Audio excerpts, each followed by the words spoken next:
तो ध्यान से समझना बाबू, तोरण खींचना है। क्वेश्चन एक को हम लोग सॉल्व कर रहे हैं। क्वेश्चन एक को आपको सॉल्व करना है और इसमें पूछा गया है कि कम प्रकार का तोरण आपको खींचना है। तुम लोग पहले कल का जो लिखाया गया था याद कर लो, तब प्रश्न का लिखा है फटाफट। क्या खींचना है? कम। देखो तोरण खींचना है, पहला क्वेश्चन आपका है। और अभी कम प्रकार का तोरण खींचना है। जब आपके सवाल आएगा तो यही दो दिया रहेगा, एक वर्ग अंतराल, एक बारंबारता। और आपको अलग से दो खाना बनाना पड़ेगा। एक बनाएंगे संचयी बारंबारता और एक बनाएंगे तोरण बिंदु। एक संचयी बारंबारता, एक तोरण बिंदु। आज याद करे बाबू तरुण, आ जाओ। देखो तरुण से तोरण आ रहा है, तनिक सीखते हैं हम लोग इसका। क्वेश्चन एक आपका दिया गया बाबू, कम प्रकार का तोरण खींचना है। वर्ग अंतराल में आप देख रहे हैं 100 से 120, 120 से 140, 140 से 160 और 160 से 180, 180 से 200 और 200 से कुछ भी नहीं दिया, इतना दिया गया आपका। ठीक है। और यहाँ 12 दिया गया है, यहाँ 14 दिया गया है, यहाँ 8 दिया गया है, यहाँ 6 दिया गया है, यहाँ 10 दिया गया है। ज़रा देखो ये सवाल आपके पास मौजूद है। अब अपने आप से आप पूछिए, अपने आप से आप पूछिए क्या इस सवाल को लगा सकते हैं? कम प्रकार के तोरण खींचना है। कल आपने अधिक प्रकार के तोरण के बारे में खींचा था। कम प्रकार के तोरण में थोड़ा सा परिचय कराया गया था। मैंने आपको बताया था कि कम प्रकार के तोरण खींचने के लिए जो बड़ा वाला वर्ग अंतराल होता है उसको लेते हैं, जो बड़ा वाला वर्ग अंतराल है उसको लेते हैं, और संचयी बारंबारता छोटा वाला हिस्सा लेते हैं। कल आप इसका परिचय किए थे, मैंने आप इसके बारे में कल लिखाया था। तो आइए आज हम लोग सीखने का प्रयास करते हैं कि जब वर्ग अंतराल बारंबारता देगा तो हम इसका संचयी बारंबारता निकाल लेंगे। उसके बाद देखो कम प्रकार का मतलब क्या होता है कि 1 से 20, 1 से 20 से कम। कम प्रकार का मतलब क्या होता है? 1 से 20 से कम, 140 से कम, 160 से कम, 180 से कम और 200 से कम। और अधिक रहता तो 100 से लेकर पूरा ही अधिक आ जाता आपका। अधिक आता तो 100 से जितना अधिक है सब आप एक साथ जोड़ते हैं, जैसे कल आप जोड़ रहे थे। लेकिन कम कह रहा है तो केवल 120 से पहले वाले, 120 से जो कम वाले हैं उसी को लेंगे। 140 के पहले जो आए होंगे वह लेंगे, 160 के पहले जो आए होंगे, इस तरीके से आप लेंगे। तो जरा सोचो हम संचयी बारंबारता कैसे निकालेंगे?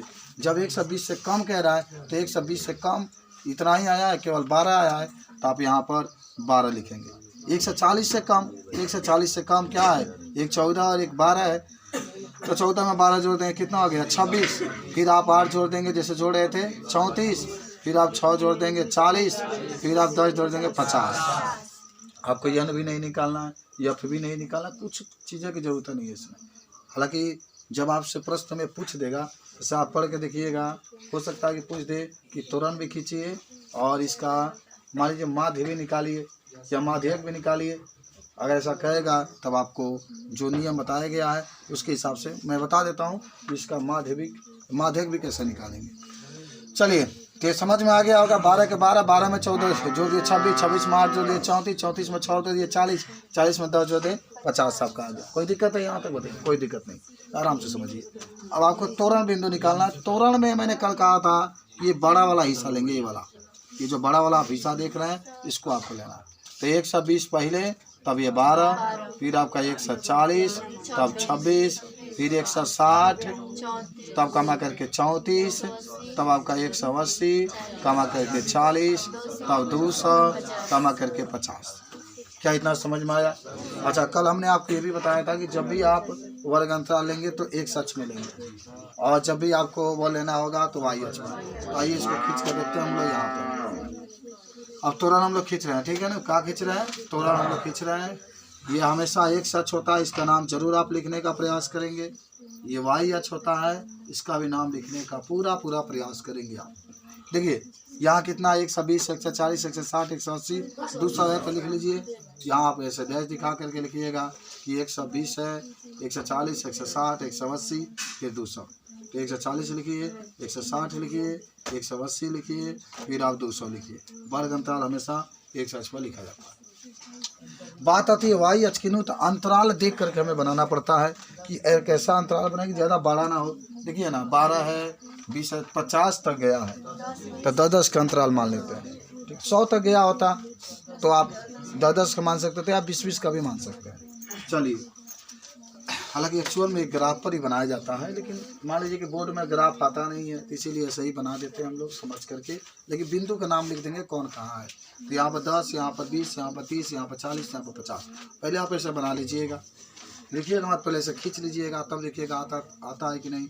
यहाँ 10, यहाँ 20, यहाँ 30, यहाँ 40, यहाँ 50। अच्छा, एक चीज़ जरूर याद रखिएगा, इसके बीच में 5 होगा, इन दोनों को जोड़ करके 2 से भाग देंगे। इसके बीच में 15, इसके बीच में 25, क्योंकि 30 और 20 के 25 में 25, या 35, 45। खैर जब आएगा तो देखेंगे। तो पहला है 12, 1 से 20 कहाँ तक गया है? 12 तक। तो बताओ 10 यहाँ तक है ना, तो थोड़ा सा ऊपर यहाँ पर आएगा ना, लेकिन इसके नीचे आप जरूर यहाँ पर 1 से 20 कमा करके 12 जरूर लिखने का प्रयास करेंगे, कि पता चलेगा कि हमने इस बिंदु को नीचे से 1 से 20 और ऊपर से 12 पर दिखाया। यहाँ पर देखिए 1 से 40 और कितना है? 26। तो 1 से 40 यहाँ पर है, 26 नीचे 2 से यहाँ पर होगा, ये 25 है, थोड़ा सा ऊपर होगा। तो आप लिख सकते हैं 1 से 40 कमा करके 26। ठीक है। अब 1 से 60 है, कहाँ तक गया है? 34 तक। 1 से 60 है 34 तक। चलिए 30 यहाँ पर है, थोड़ा सा नीचे आ जाएगा। आप लिख देंगे तो पता चल जाएगा कि हाँ आपने इसको ऐसा प्रदर्शित किया है, 34 हो गया। अब फिर आपका 180 है, 180 को 40 तक लेकर के जाइए। चलिए 40 यहाँ तक आ जा रहा है, तो आप 1 से 40, 180 कमा करके 40 लिखिए। फिर 200 है, 50 तक गया तो 250 यहाँ पर आ जाएगा, तो 200 कमा करके 50। आप यहाँ से खींचना चालू करिए जहाँ से आपने बिंदु लगाया है, और इस तरीके से आपका ये खिंचा गया है कि नहीं। बहुत आसान भाई, सब लोग खींच लेंगे। बताइए को समझ में आया? आप लोग को समझ में आया? बनाएंगे इसको, तो थोड़ा सा बना लीजिए कि आपका सवाल नंबर